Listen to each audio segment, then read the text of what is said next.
most famous physical therapist on the internet.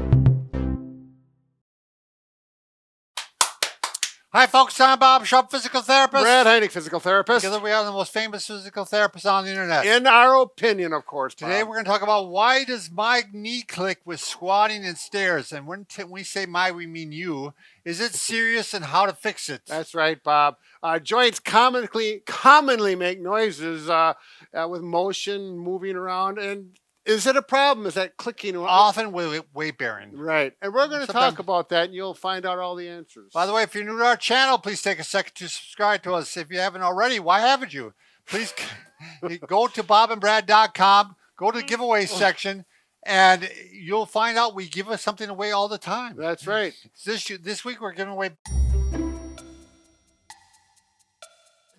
You can also find it on Facebook. It'll be pinned to the top of the page. Go to Twitter, Instagram, or TikTok if you want a 60-second version of our program. And while I walk over here, Brad, why don't you tell what else we have? Well, we also now have our podcasts out there interviewing some incredible people with books and authors and therapists. People are smart. Yeah. As opposed to us. So, Bob, we got to get to the knee. All right. Yeah, let's jump the topic to the knee, that clicking, clacking. Does your knees ever do this? It did when I was younger. It's funny. They stopped. Yeah. They used to click all the time. Right. But we've had a lot of patients over the years that come in with, Grinding. questions. Yep, what's going on with this knee? And the big question, I guess, is it going to hurt my knee? Right. What do I need to do about it? Exactly. And people are usually more concerned than they have to be, but not always. We could talk about what actually makes that clicking and clunk. Some noises are the responsible party, if you will. So the first thing is cavitation. And that's the one I think I had. I think you kind of a buildup of gas, right? Nitrogen? Yeah, it's actually when the joint, like when you crack your back or crack your fingers, there's nitrogen in a liquid form, and then when it goes into a vacuum, it pops into a liquid form, and that makes the noise. Sure. So that's cavitation. And usually it has to build up again before you crack it again. That's Right. why you can't just keep cracking. Yeah, so if it cracks and then you can make it crack right away within seconds afterwards, it's not cavitation. Yeah, right. It's something else. Right. Then the next thing is arthritis. Right. The joints, the surfaces that slide against each other. Supposed to be nice and smooth, and they've roughened up. Yeah. Or they've even have a little tear. I guess that's the next one, isn't it, Brad? Right. And the arthritis could come from the aging process. It may be from the type of work you do and abusing the joint. I'm bringing Sam over. Yep. Come on over, Sam. We're going to need you. And the next one. What? Need you. Knee. What did knee. I say? Oh, no, knee. I think it's funny. You didn't even know you made a joke. Oh, yeah. We're going to need you. Natural I thought you were comedian. thinking need. I get it.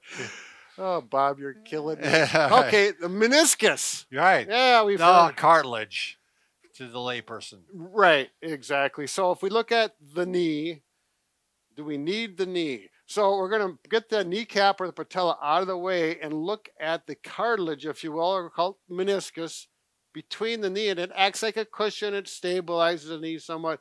But this meniscus can tear, can get damaged.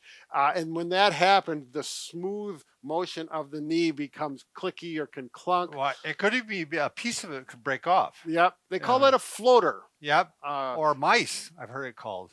Yeah, I have. Like you got mice in your knee. Of Mice and Men. I remember that book in high school. Anyways, that has nothing to do with it. So, but if you do have a floater, one thing about a meniscus, it oftentimes is painful, or your knee will lock where it doesn't want to move, and then you move it around, and all of a sudden it frees up. It's a pretty good sign it is a floater or a meniscus problem. And then the next thing is the kneecap itself. Now, this kneecap, the brown represents the tendon that connects to the quad, and it connects down to the tibia. There's the kneecap. And the kneecap isn't tracking properly over the femur.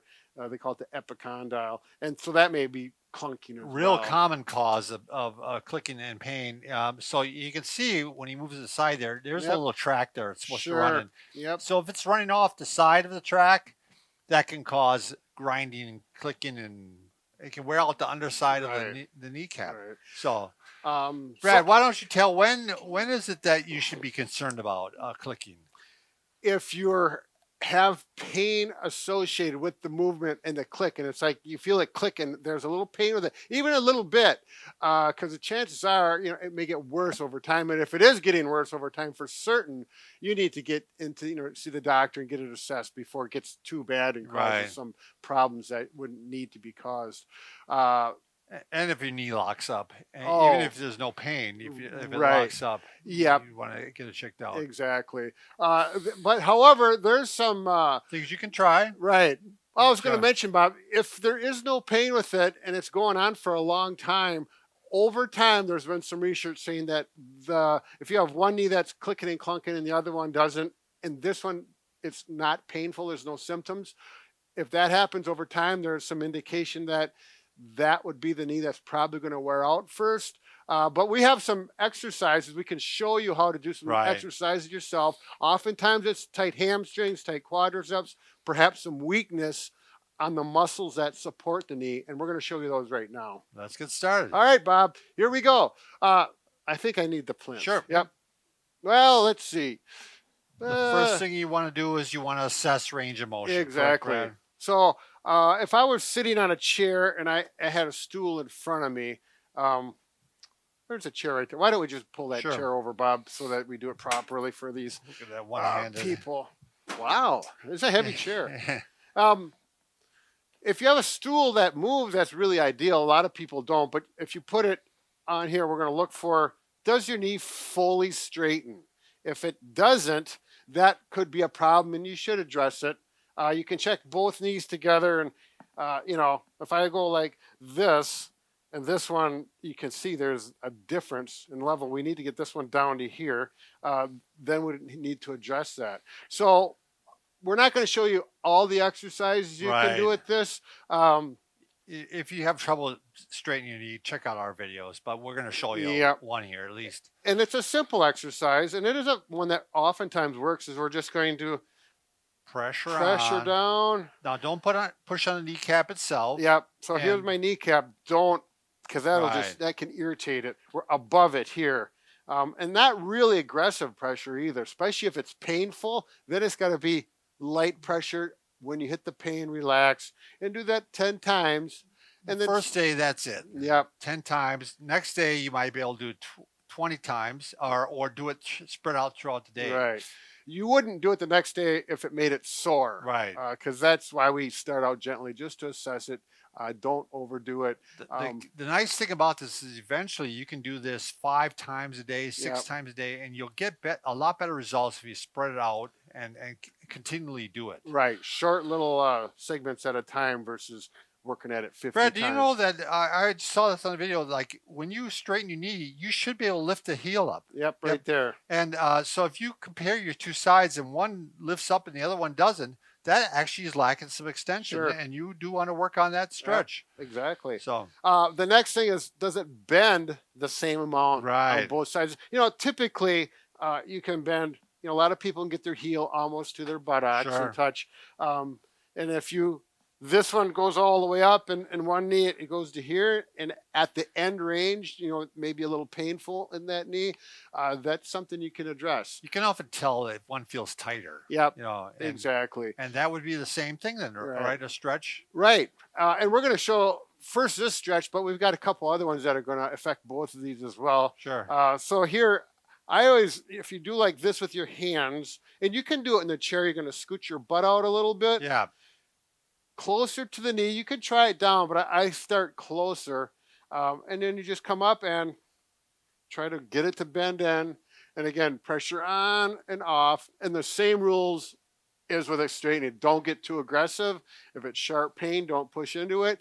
10 repetitions, wait, see how it responds the next day. If the next day it feels okay and you feel like, oh, it's a little closer now, then you're going to start doing it 10 repetitions, 3 or 4 or 5 times a day, as long as it doesn't flare it up. It's interesting why we're doing this is because you're lacking motion, which means you're wearing out a smaller range of the joint. Yep. So we're trying to spread the forces out so that you got along the entire surface. Right. And that often decreases pain, and it may also decrease your clicking. So exactly. The next thing, I do need to lay down for this one, Bob, Sure. without the pillow, is you check your hamstrings. Maybe it's a tight muscle sure. for whatever reason, and you may go up like this. And let's say I only go this far with this leg, you feel the hamstrings, and then this one, well, it goes straight. So we've got an obvious length difference. A nice way to stretch out is you can take a belt and put it around your foot. I'm going to use a stretch out strap because it works really well. And then we're just going to pull up here and stretch. The nice thing about the strap is you can put your hand in there. You do not have to pull. It's just easier. And I'm going to let my head down. And you can hold this 15 to 30 seconds at a time. You know, if you want to do pressure on and pressure off 10 times. But you will feel the hamstring. You have to keep the knee straight. Don't let it bend like this because then it will not address the hamstring tightness. So I don't know if you can see this, but you know the hamstring crosses the knee. You can't see this, but so does the quadriceps. So if both of these are tight, can you see how it puts more compressive force on the knee joint? Yeah, so you want you want these muscles pliable and stretched so that they're not putting as much stress on the knee. Sure, exactly. Now let's show you how to test the quadriceps if they're tight. Sure. We're going to lie down prone or on your stomach. You can do this on your bed or the floor. It might be a little better on the floor, carpeted. And you're going to go and see if you can pull and see how close your heel gets to your butt. And then if the other one is really tight, let's say it's getting tight there. Seems like it is. Yeah, it might be a little tight. Does it look tighter on Yeah, that side? it does, Brad. You had trouble getting to it. Yeah. So I would stretch my left one. This muscle, there's a few different ways to stretch it. We'll show the one lying down like this. You can even do it in sideline. Oh, sure. I'll show both ways. Sure. So we start out here and just relax.